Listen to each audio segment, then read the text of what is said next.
Oi pessoal, tudo bem? Eu espero que sim. Para quem ainda não me conhece, meu nome é Débora e eu sou professora de Geografia. Hoje nós vamos estudar um pouquinho sobre o modo de vida e as transformações espaciais. Esse é um conteúdo de Geografia do primeiro ano do ensino médio. Então vamos lá? Bom pessoal, nas últimas aulas que nós temos tido na escola e via Centro de Mídias, online, nós temos falado sobre as transformações que vêm ocorrendo aí na paisagem, né, no decorrer dos anos e aquilo que isso tem acarretado aí na nossa vida nos dias de hoje. Então, o que nós vamos trabalhar hoje? Vamos trabalhar a habilidade, né, que é identificar, analisar e discutir as circunstâncias históricas, geográficas, políticas, econômicas, sociais, ambientais e culturais de matrizes conceituais, que são aí o etnocentrismo, racismo, evolução, modernidade, cooperativismo, desenvolvimento, etc., avaliando criticamente seu significado histórico e comparando-as a essas circunstâncias as narrativas que contemplem outros agentes e discursos, unidade temática, tempo e espaço, objeto do conhecimento, sociedades tradicionais e urbano-industriais, as transformações da paisagem e do território em decorrência do modo de vida e da ocupação do espaço. Vamos falar sobre migração urbana. O que vem a ser isso? Migração é o desenvolvimento populacional pelo espaço geográfico que tem aí, né, que pode ser de forma temporária ou permanente e que desde o início da humanidade tem contribuído para a sobrevivência do ser humano. As migrações humanas tiveram lugar em todos os tempos e numa variedade aí de circunstâncias. Então elas podem ser tribais, nacionais, internacionais, de classes ou individuais, e as suas causas podem ser inúmeras, políticas, econômicas, religiosas, étnicas ou por mero amor aí à aventura. Aqui nós temos um mapa sobre as migrações aí no mundo, sobre os principais fluxos migratórios no século XX e no século XXI. Então, aí a verde estão as principais regiões de destino dos imigrantes. Então, nós temos América do Sul, América do Norte, né? Temos a Europa, Austrália, África do Sul, países do Golfo, e as principais regiões de saída desses imigrantes são aí as que estão em cor de laranja. Então, México, Colômbia, Equador, Peru, Bolívia, África do Norte, Turquia, Sudão, né, África Central. Depois nós temos lá a China, Coreia do Sul, tá? Então, esses aí são os principais fluxos migratórios. E agora vamos falar um pouquinho sobre sociedade humana. A palavra sociedade vem do latim societas, que significa associação amistosa com outros indivíduos de um mesmo conjunto de seres, e dessa forma aí o termo está relacionado com a relação existente entre indivíduos que compartilham de uma mesma ideia, cultura, atividade, etc. Ou seja, ações que fazem aí com que as pessoas convivam de forma harmônica. As sociedades são formadas desde os primórdios como forma de sobrevivência e assim existem especificações dentro deste conceito que torna o termo sociedade complexo e com variações dependendo do local. Logo, é impossível definir sociedades apenas como grupos de pessoas em determinado lugar. Definir isso a fundo significa sociedade, né, se torna aí complexo devido a pontos específicos. Por exemplo, o objetivo comum. Isso porque dentro da sociedade são estabelecidas normas para serem seguidas e essas normas formam uma espécie de pacto social com o intuito de beneficiar os integrantes deste grupo social. Para que este pacto funcione, as pessoas devem cumprir os deveres estabelecidos. Além disso, existe o fator da cultura, que é diferente de um lugar para o outro. A cultura representa um conjunto de hábitos e costumes compartilhados nas sociedades e, deste modo, o grupo social compartilha da cultura como forma de solidariedade entre as pessoas. Agora aqui um pouquinho sobre o Crescente Fértil, né, que foram aí as primeiras civilizações. O Crescente Fértil foi uma importante região, especialmente para o início da sedentarização de diversos povos, né? E por que leva esse nome? Porque ela é localizada aí entre os rios Tigre, Eufrates, Jordão e Nilo, e tem um formato que se assemelha ao de uma lua crescente. Foi nessa região que se desenvolveram as primeiras populações sedentárias da humanidade, o que passou aí pela Revolução Agrícola e posteriormente pela Revolução Urbana. O local que chamamos de Crescente Fértil na Antiguidade é onde hoje está localizada a região da atual Palestina, Jordânia, Israel, Líbano, Kuwait e Chipre, além de algumas partes do Egito, da Síria, do Irã e da Turquia. Então, ali é o berço da civilização.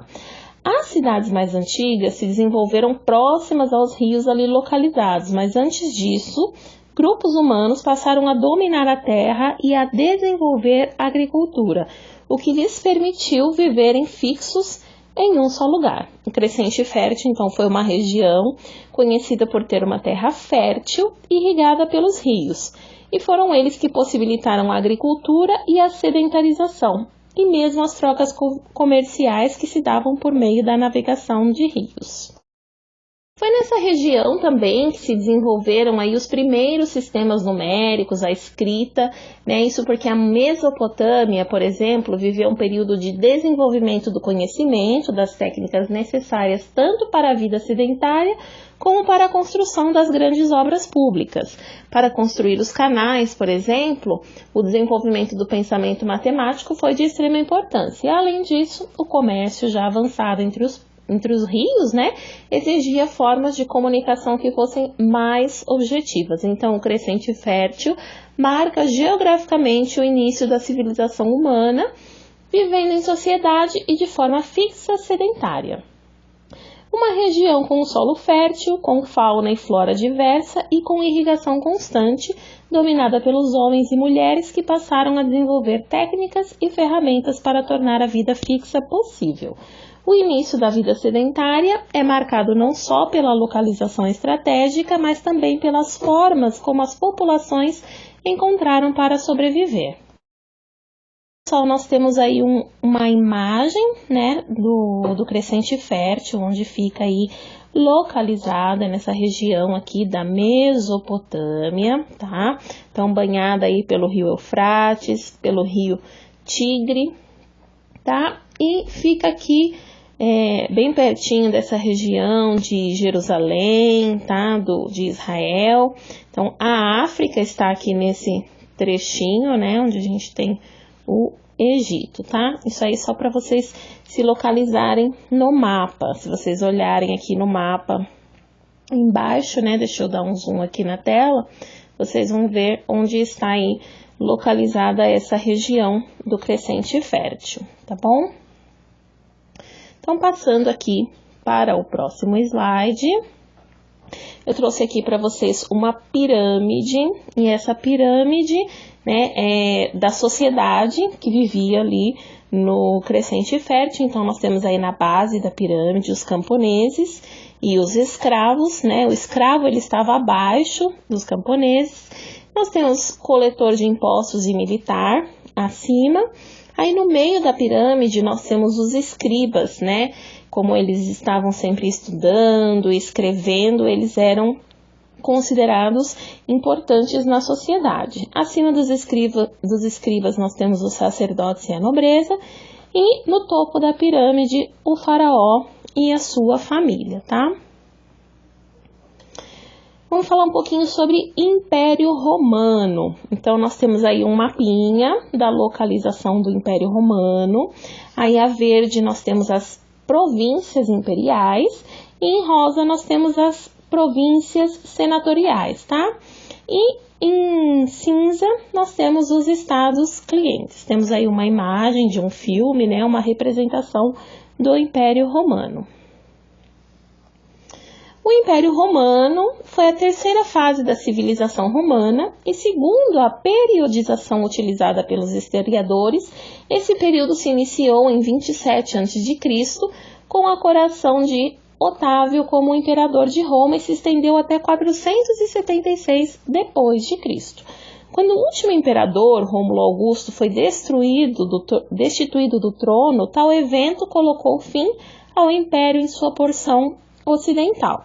Então, esse período ele foi aí marcado pela centralização do poder em Roma, pois ele migrou das mãos do Senado para a figura do imperador.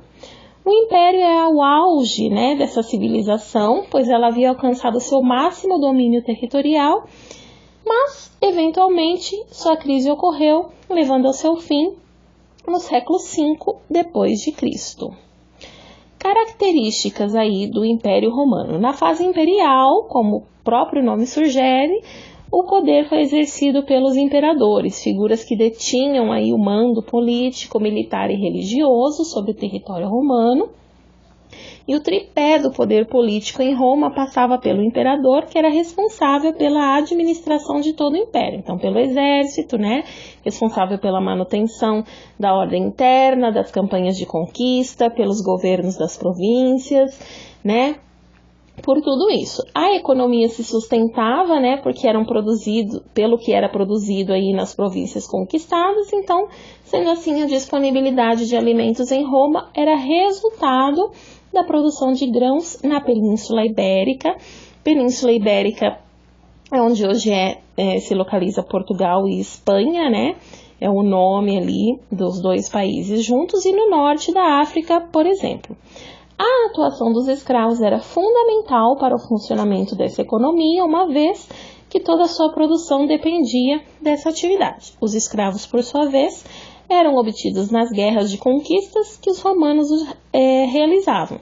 Então, era fundamental para a economia romana que as províncias mantivessem uma produção de riquezas constante. Por isso, o poder centralizado em Roma intervia constantemente nelas como forma de garantir sua produtividade e suas riquezas. Aqui nós vamos falar um pouquinho agora sobre outra sociedade, sobre a sociedade feudal. Então, aí na base da pirâmide, nós temos aqueles que são marginalizados ou excluídos, da sociedade. Temos depois aí, também aí no mesmo nível, as camadas mais pobres, que são os servos, os jornaleiros, os trabalhadores assalariados de ofícios humildes, os camponeses. Depois, subindo, nós temos já os camponeses que têm terras, pequenas terras, pequenos artesãos, comerciantes. Depois, aí no grupo intermediário, nós temos artesãos e comerciantes ricos, lavradores ricos e profissionais liberais. Subindo um pouquinho mais, temos a nobreza média, que é aí o patriarcado urbano e os cavaleiros. Um pouquinho mais temos a alta nobreza e o alto clero, que é o alto clero é a igreja. E no topo da pirâmide nós temos a realeza. O feudalismo foi um modo de produção e um sistema de organização social que estabelecia como as pessoas se relacionavam entre si e o lugar que ocupavam na sociedade medieval na Europa Central. Na sociedade feudal, os mais pobres trabalhavam e recebiam proteção dos suzeranos, com os quais faziam um tratado de suzerania e vassalagem, numa espécie de escravidão mais branda, como servos ou vassalos de proprietários de terra. Então, essa era a base do sistema feudal, a relação servil de produção.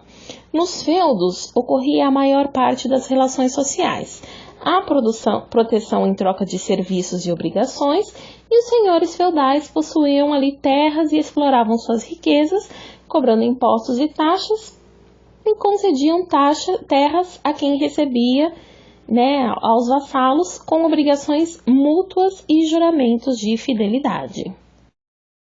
Passando um pouquinho mais aí, nós temos a Idade Média. Então, nós temos aí uma representação da Idade Média, já com uma aparência mais de cidade, mais urbanizada, Temos aí uma imagem que que nos remete a que as pessoas estavam vindo aí de barco, chegando até a cidade, né? Aí a gente vê já uns castelos mais organizados, né? Vamos ver o que acontece aqui na Idade Média. Idade Média é o período da história localizada entre os anos 476 e 1453, e essa nomeação ela é utilizada pelos historiadores dentro de uma periodização que engloba 4 idades: antiga, média, moderna e contemporânea. Quando nos referimos à Idade Média, geralmente nos referimos a assuntos relacionados direta ou indiretamente com a Europa. A Idade Média iniciou-se com a desagregação do Império Romano no Ocidente, no século V, e isso deu início a um processo de mescla da cultura latina, oriunda dos romanos, e da cultura germânica, oriunda dos povos que invadiram e instalaram-se nas terras que pertenciam a Roma, na Europa Ocidental. Deste período destacam-se o processo de ruralização, que a Europa viveu entre os séculos V e X, o fortalecimento da Igreja Católica e a estruturação do sistema feudal, não apenas economicamente, mas política e socialmente. Então, a partir do século XI, o renascimento urbano e comercial abre caminho para a crise do século XIV, que determina o fim da Idade Média. O nome Idade Média, usado para referir-se a este período, foi uma invenção dos renascentistas, e uma das primeiras menções a essa época como tempo médio, segundo o historiador Hilário Franco Júnior, remonta ao bispo italiano Giovanni Andreali, e essa ideia popularizou-se no século XVI durante o Renascimento. Idade Moderna é o período que se estendeu aí de 1453 a 1789, né, e traz a visão clássica dos historiadores, que determinou diversos marcos, né, acontecimentos de passagem, isto é, que delimitam o fim de um período e o começo de outro. No caso da Idade Moderna, esses marcos são a conquista de Constantinopla pelos otomanos no ano de 1453, a tomada da Bastila pela população parisiense em 1789, né, e o conceito aí de Idade Moderna surgiu como uma necessidade que determinados intelectuais tiveram aí de diferenciar a época que eles estavam inseridos no período medieval. A Idade Média, portanto, surgiu quando foi pensada, a Idade Moderna surgiu quando foi pensada a Idade Média. O primeiro erudito que pensou nisso foi um italiano no século XIV, chamado Francesco Petrarca. E no século seguinte essa ideia ganhou força, uma vez que muitos intelectuais, sobretudo na região da Itália, começaram a defender a ideia, né, de que os valores de seu século eram diferentes dos valores existentes na Europa dos séculos passados. Então começava aí a ganhar espaço já nesse século a ideia da preeminência do homem, né, que ele tinha substituído a Deus. Vamos falar um pouquinho agora sobre as sociedades pré-colombianas, os maias, os astecas e os incas. Então, aqui no mapa nós temos a localização aí dos povos pré-colombianos. Então, temos aí em azul os índios americanos, em vermelho os astecas, em verde os maias, amarelo os índios brasileiros e em azul mais escuro aí os incas. Hoje nós vamos falar somente dos maias, dos astecas e dos incas, tá? Então, as civilizações pré-colombianas mais estudadas aí são os incas, os maias e os astecas. E esses três povos eram sedentários, né, que significa que eles viviam na mesma região, viviam em cidades onde havia templos, palácios, mercados e casas. Embora eles sejam muito diferentes entre si, podemos destacar algumas características comuns das sociedades pré-colombianas. As sociedades pré-colombianas eram extremamente hierarquizadas, com o imperador no topo da hierarquia, seguido pelos sacerdotes, chefes militares, guerreiros e camponeses que cultivavam a terra. A agricultura era a base da sua economia, então eles plantavam milho, batata, abóbora, entre outros, e praticavam o artesanato, especialmente a cerâmica, mas também faziam peças de metais.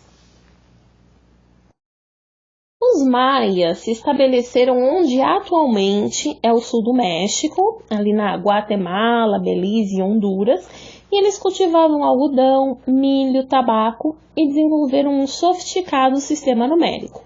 No entanto, o que nos chama mais atenção é a sua impressionante arquitetura. Então, até hoje, sobrevivem pirâmides, onde se ofereciam sacrifícios humanos e de animais, e essas construções eram ricamente decoradas com estátuas de animais e símbolos diversos. Como eles eram excelentes astrônomos, eles criaram calendários onde podiam conhecer as datas dos eclipses e estações do ano. Tudo isso era fundamental para a realização das atividades agrícolas e o ritual aos seus deuses. Os astecas viviam originalmente no norte do atual México e imigraram para o centro deste território e foram se submetendo aí a vários povos. Em 1325 se estabeleceram no meio do Planalto mexicano, onde construíram a sua capital. Se vocês observarem aí na imagem, né, a gente consegue ver toda uma estrutura, né, de cidade, de urbanização, né, muito bem organizada. Então, eles construíram a sua capital,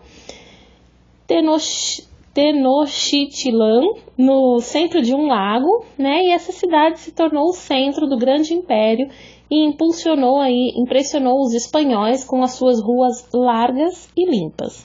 O povo asteca se organizava como um verdadeiro império e cobrava tributos aos povos subjugados. Eles cultivavam amendoim, milho, tomate, cacau para fazer chocolate, feijão, abóbora, pimenta, melão, abacate e comercializavam artesanato com as populações vizinhas.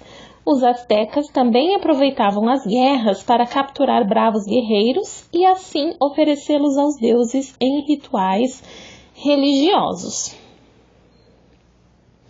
Os incas viveram aí na região onde estão os atuais Peru, Equador e parte do Chile e da Argentina. Os incas submeteram vários povos e estabeleceram uma rede de impostos e contribuições de trabalho que atingia todo o império.